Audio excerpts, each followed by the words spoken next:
it's really hard to say. I think we won it with a big morale in the final.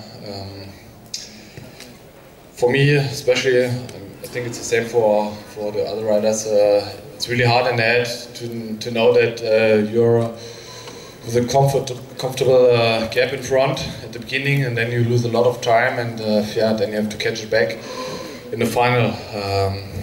But I think especially Tom gave us a lot of morale in the radio, and we took a full risk on the last 10Ks. We knew we could win it there, or we could totally blow up and yeah, lose a lot of time. But I think at the end it was a good timing, and I think it was really nice to see for all the fans and the spectators. It was a nice fight, and yeah, I think the final was especially really good from us.